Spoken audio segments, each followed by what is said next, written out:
Radioactiva TX 89.9, la radio alternativa.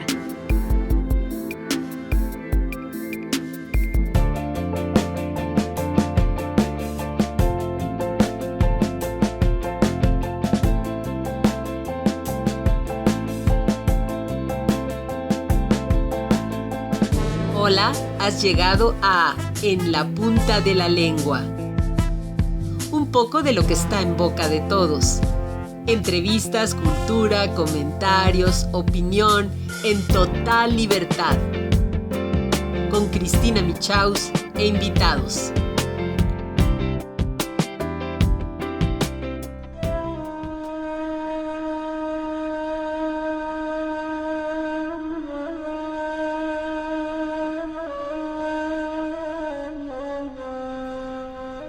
Hoy voy a contarte la historia de un país en el lejano Medio Oriente, a 33 horas de vuelo desde México. Un país de seres valientes que lucharon contra Alejandro Magno, contra Gengis Khan, contra los ingleses invasores, contra los estadounidenses, contra los rusos, contra las potencias de la OTAN. Derrotaron a todos, excepto a un enemigo, ellos mismos. Un país como de cuento de hadas, con montañas nevadas escarpadas, un territorio aparentemente hostil, un desierto, pero finalmente un desierto fértil. Sus vecinos poderosos, Irán, Pakistán, la antigua Unión Soviética, hoy Turkmenistán, Uzbekistán, Tayikistán y también China, no tiene salida al mar.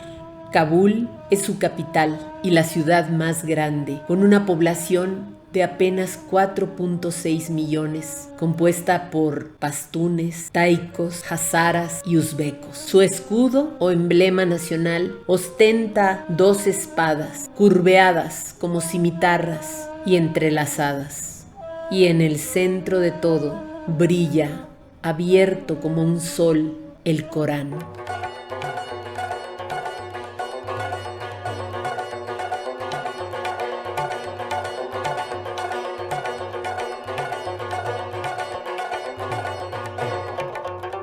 En los años 60 había una monarquía en Afganistán.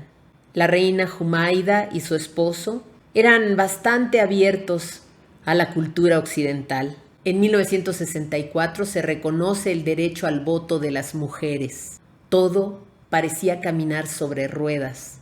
Mucho jazz en vivo, hippies que venían a visitar como turistas las sagradas regiones de Bamiyan, Herat, y los budas gigantes. No había segregación entre hombres y mujeres. Había cine. En 1968 llegan los ecos del movimiento estudiantil. En 1968 llegan los ecos del movimiento estudiantil que levantó en todo el mundo una revuelta contra el antiguo régimen de costumbres anquilosadas y terribles. Había voto para la mujer en Afganistán, iban por la calle con minifaldas y ropa occidental y podían tener acceso a la educación, aunque tenían que casarse para poder estudiar. Sima Samar, una feminista afgana, cuenta que probablemente ya eran feministas, aunque no conocían la palabra. Las labores del hogar las realizaba ella y su marido al 50%. Y se decían amigos, socios, colaboradores, el 50% y el 50% de una relación de amor. Sin embargo, en el 80% del país, las tradiciones tribales, el Islam ortodoxo, seguía imperando.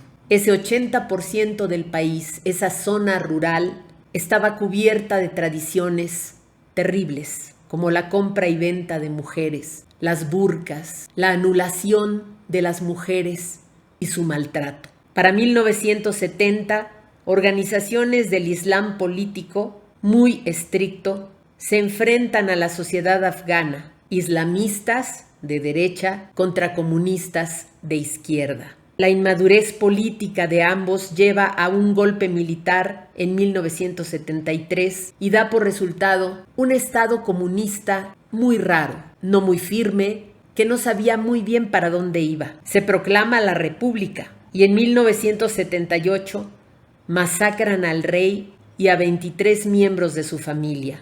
Reprimen a todos, empezando por los clérigos musulmanes, y se advierte en las escuelas que puedes ir a la cárcel por rezar.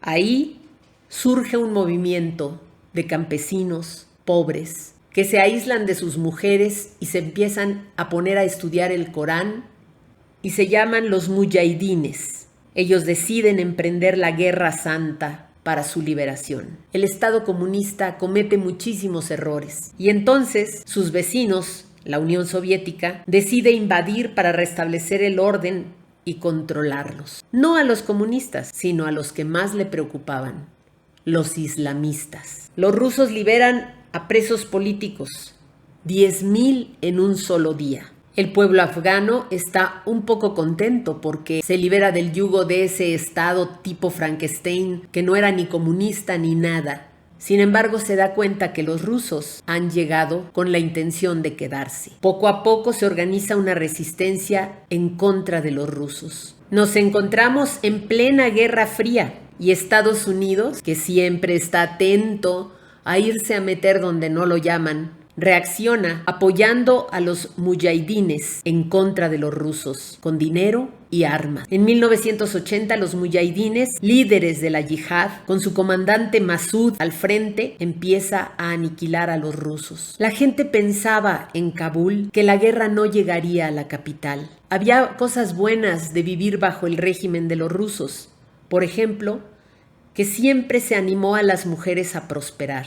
En cambio, los mujahidines no permitían la prosperidad de las mujeres. Los ataques terroristas empiezan en Kabul, ofreciendo plumas o juguetes en los mercados públicos a los pequeños niños. Eran minas disfrazadas. En 1984 empieza un éxodo a Pakistán. 3 millones de afganos salen huyendo. De pronto, nadie sabe cómo ni por qué, aparece un árabe saudita, Osama Bin Laden, que desde Pakistán adiestra a niños refugiados, niños que entrena para ser talibanes. Talibán quiere decir estudiante del Islam. Por supuesto, los campesinos, la mayoría de la población, los mujahidines, son conservadores, humildes y se vuelven armas contra la Unión Soviética. Gorbachov, de 1986 a 1989, se encarga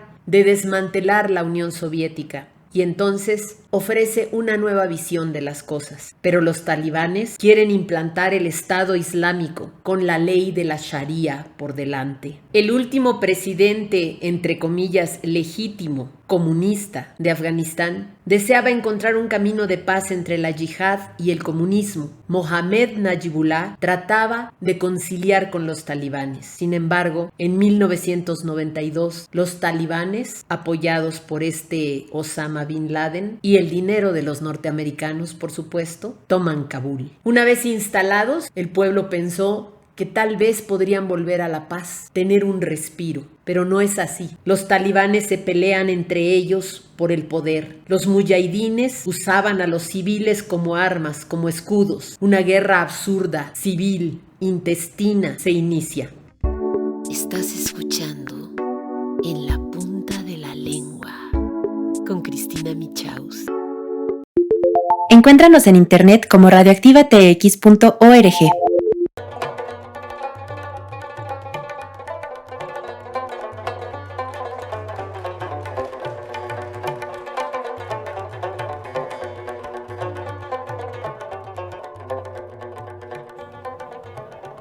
En medio de esta guerra civil, las naciones se van y abandonan Afganistán a su suerte. Kabul queda aislada. Las mujeres fueron siempre las perdedoras absolutas. Se les prohibía todo, estudiar, les cortaron los senos, fueron violadas, daban a luz en la calle, se les obligaba a vestir burka y no podían mostrar ni sus pies ni sus manos. Tenían que salir a la calle acompañadas y si no, recibían fuertes azotes o si encontraban a algún mujahidín o algún talibán de malas, recibían la pena máxima, asesinadas en el mismo momento. Se suponía que los yihadistas liberarían a Afganistán de la pobreza y del dolor, pero no fue así. Destruyeron todo sueño de una nación. Pero ¿quiénes son los mujahidines? ¿Quiénes son los talibanes? ¿Cuál es la psicología de esta gente? Aislados durante mucho tiempo de sus familias o después de ver al otro grupo, al grupo rival, asesinar a toda su familia, quedaban a merced de las escuelas del Islam, de los dirigentes, y ellos se convertían en su familia, en sus hermanos, en sus padres. De una manera vertical, estos huérfanos asumieron la tarea que supuestamente el Corán les ha dado. Nosotros asesinamos a los infieles, a los pecadores, para liberar sus almas. Nos lo deberían de agradecer. Somos soldados del Islam. ¿Por qué pelean? No lo sabemos. Nosotros somos soldados. Los que saben son los jefes. ¿Contra quién pelean? No lo sabemos. Solamente sabemos hacia dónde hay que disparar. Al pelearse entre ellos pasan por encima de todo y nadie admite la culpa. En 1994, los talibanes, apoyados por Pakistán, prohíben el alcohol, muy bien, pero al mismo tiempo el cine y toda diversión. Desprecian a las mujeres porque es la ley del Islam. ¿Dónde está tu esposo? ¿Por qué se te ven los pies o las uñas? ¿Por qué se te ven las manos? ¿Por qué es tan corta tu burka? Huérfanos, psicópatas, realizan ejecuciones públicas como si fueran grandes espectáculos circenses. Destierran a las mujeres de la vida pública. Bin Laden se yergue como el supremo líder y entonces habla de una yihad global. Y aquí llegamos al 2001, a una fecha que muchos recordamos.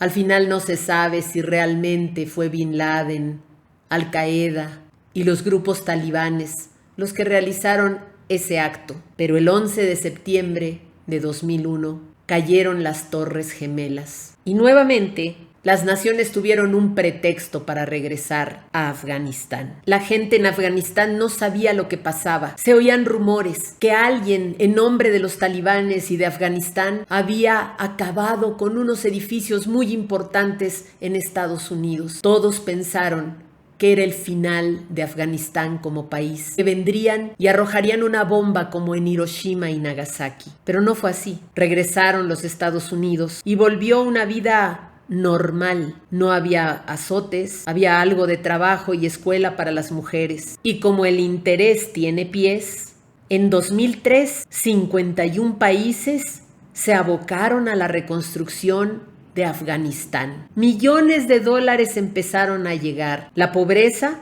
siguió igual. Los talibanes se fortalecen de nuevo en lo oscurito. Empiezan los ataques suicidas contratados. La gente se vendía y se prestaba para esos ataques suicidas por unos cuantos euros. Pero ¿qué es lo que buscan las naciones en Afganistán?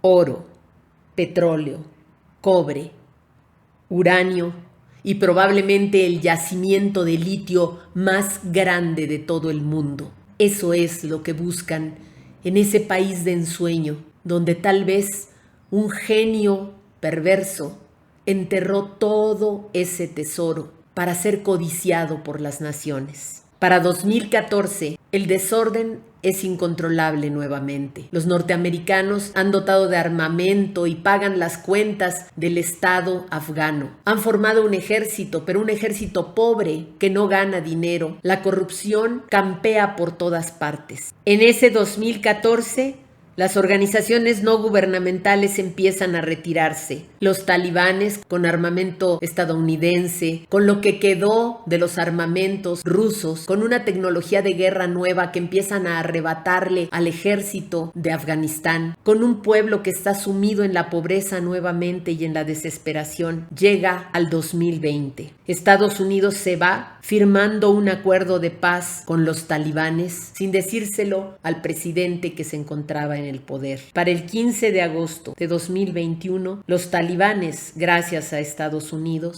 se reinstalan en Kabul. Estados Unidos hace un teatro diciendo que ya estuvo bueno, que se van porque son 20 años que les ha costado mucho mantenerse en ese país y que se retiran para que Afganistán se encargue de sus propios asuntos. Los gringos, como lo que son, esos muchachotes despreocupados, dejaron sus juguetes de guerra y se lavan las manos. Este 2021 será recordado como el año de la traición máxima de todas las naciones y de los propios hombres afganos. Las mujeres llevan una historia y una cuenta muy diferente. Ellas ya no son las mismas. Ellas son la resistencia y lo saben, son la única alternativa para que ese país consiga llegar a la democracia. Los talibanes hablan de cambio, hablan de tolerancia. Sin embargo, ya empiezan a masacrar a la gente y a buscar a aquellos que habían colaborado con organizaciones no gubernamentales o con otros países o con el mismo gobierno anterior. A las mujeres se les exige volver a usar la cara tapada, la burka, y someterse a las leyes de la Sharia. ¿Y qué le depara a una mujer bajo la ley de la Sharia? La lapidación, si es encontrada en la calle sin un compañero varón, o si, por ejemplo, trabajaba en la televisión, era periodista o tenía algún puesto importante, por supuesto que se les impide llegar a sus trabajos. ¿Y qué va a hacer este Estado Islámico? Pues ya los talibanes piensan seriamente aliarse con otros paladines de la justicia y los derechos humanos, otros machistas patriarcales, criminales, asesinos y ciegos, los chinos. Y claro, los chinos no dan paso sin guarache. El gobierno y los inversores chinos ya se reunieron con el Estado talibán. ¿Cuál es la idea de China? Poner el pie en esa región súper estratégica y sobre todo que las materias primas, el cobre, el oro, el litio, que son importantísimos para la fabricación de todas las tecnologías contemporáneas, por ejemplo las pilas que todos usamos y que contienen litio, ahora podrán ser explotadas. Por supuesto que no por esta horda de talibanes o de neotalibanes, porque ya hay algunos que han dado entrevistas para la BBC o han hablado por teléfono a las grandes cadenas noticiosas y en perfecto inglés han manifestado que ya han cambiado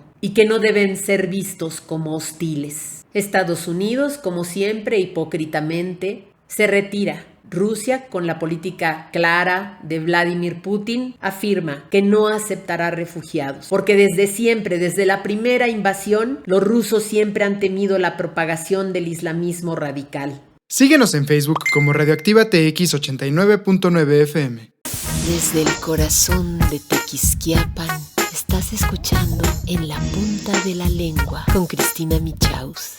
Nadia Bulán, una pequeña niña, jugaba un día, hace más de 20 años, con una revista que no entendía bien porque apenas iba a empezar a leer. En ese momento cayó una bomba sobre su casa y ella quedó quemada en el 60% de su cuerpo. Su madre, desesperada, la llevó rápidamente a los servicios médicos, donde no le hicieron mucho caso, porque había que salvar a los que tenían más probabilidades y sobre todo salvar a los hombres. Nadia era una pequeña niña. ¿Qué importaba? La madre la salvó como pudo. Nadia Bulán empezó a crecer. Ante el hambre y la miseria, Nadia Bulán dejó de ser ella misma. Se disfrazó como un muchacho y salió a trabajar a la par que otros, como albañil. Perdió su identidad, mas no su dignidad. Como pudo, logró mantener a su familia después de haber pasado esos 10 años disfrazada como hombre. Logró que una organización no gubernamental de Cataluña, España, la sacara de Afganistán. Desde España, ella lucha en este momento por salvar a todas las mujeres de Afganistán, porque como ella misma dice, todas son mi familia. Nadia Bulán nos recuerda: no crean en el talibán, no crean en los falsos redentores. Ellos están ciegos de poder y a las mujeres nos odian porque nunca han conocido el amor de sus madres, de sus hermanas, de sus abuelas, de sus hijas. Nos odian a las mujeres porque creen que somos un obstáculo para llegar a la vida eterna, porque saben perfectamente que nosotros les apuntamos con el dedo y señalamos su corrupción y su ignorancia. No les crean, no han cambiado, solamente han aprendido a mentir mejor para aliarse con los que son idénticos a ellos.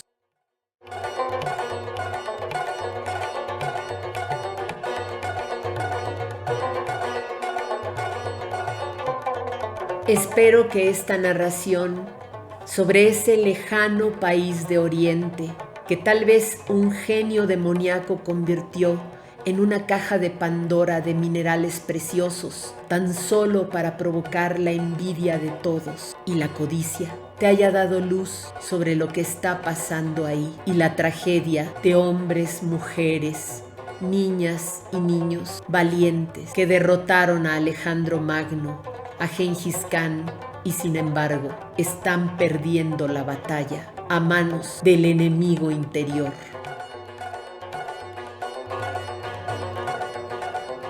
Decía el barón von Humboldt, viajero incansable, que las convicciones más obtusas, más cerradas de la mente eran las de aquellos que nunca habían conocido el mundo. Parece ser que estos talibanes nos demuestran que aferrarse a la ignorancia es terrible. Soy Cristina Michaus. Me da mucho gusto poderme encontrar con ustedes, con este y otros temas, por las frecuencias de Radioactiva TX y también en la página www.radioactivatx.org, en la página de Facebook de nuestra estación, en el Facebook personal de una servidora, Cristina Michaus Actriz, y también en Spotify con esta nueva versión tipo podcast que ustedes pueden encontrar en esa y otras aplicaciones. Y por supuesto, en el canal de YouTube, en La Punta de la Lengua Michaus 2, donde están todos nuestros programas a su disposición para que los escuchen de manera gratuita cuando quieran y donde quieran. Ojalá quiere decir Alá, quiera Alá, quiera el cielo, que Afganistán encuentre el camino de la liberación de la propia ignorancia. Lucha en la que, por supuesto, como quizá en todo el mundo, las mujeres llevan la vanguardia. Un abrazo enorme a todos ustedes, queridos radioescuchones, y nos encontraremos en una emisión más de esto que es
En la punta de la lengua. Guión, producción y locución, Cristina Michaus.